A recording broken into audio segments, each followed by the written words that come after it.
another episode of the Mindset Map podcast. How are we doing today?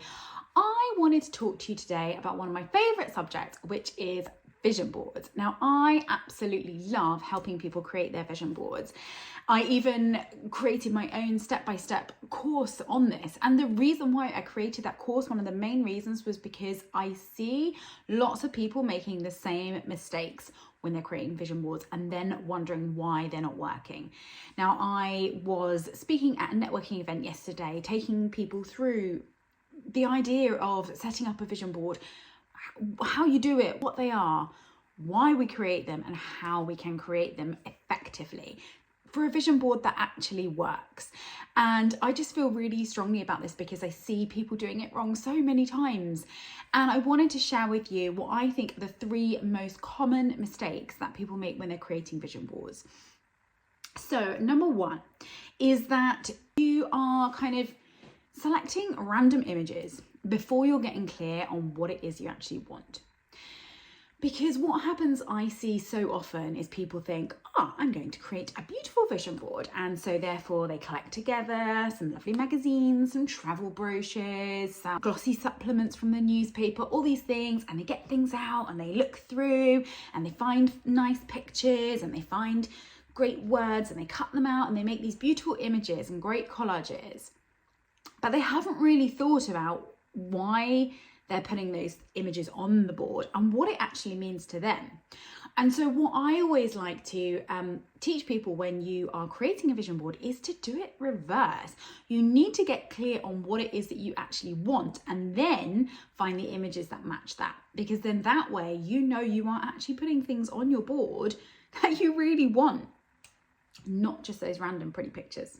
So that is the first mistake I see people making with vision boards. The second mistake is putting things on there that you feel you should want or that you see others talking about and others wanting. You know, it's the Chanel handbag, the mansion houses, the 10K months, all these things that get bandied around as aspirational items.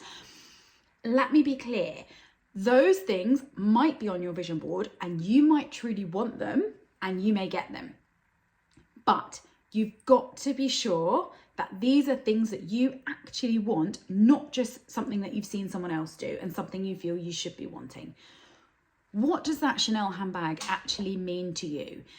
Is it something that is going to give you joy? Is it something that's going to make you feel, boost your self-esteem, going to feel like it's a representation of the success that you have brought into your life?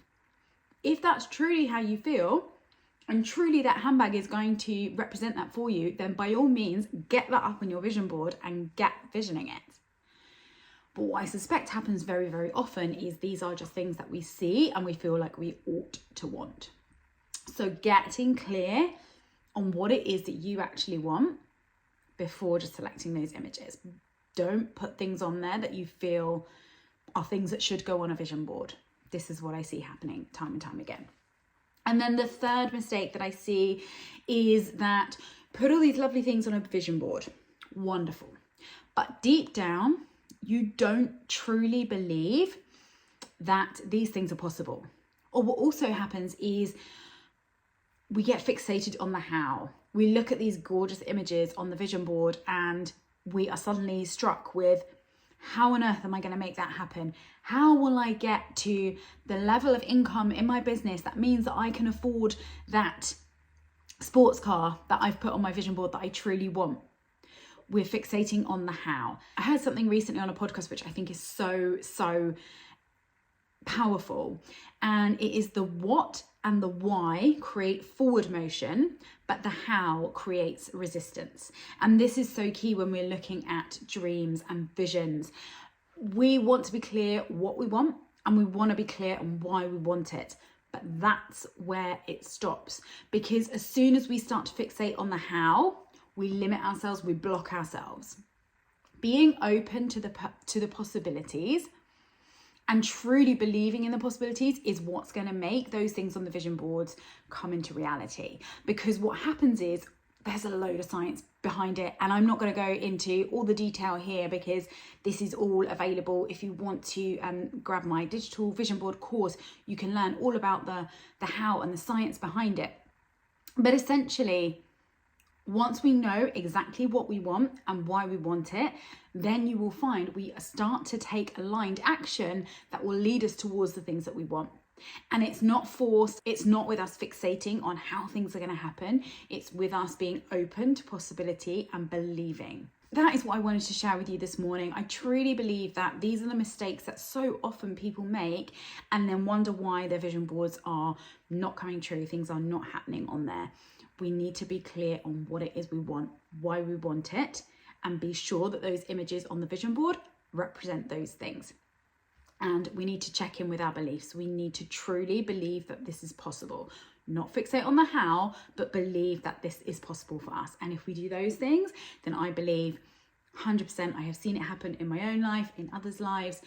Things can come to fruition that we put on those vision boards. So I hope that helps.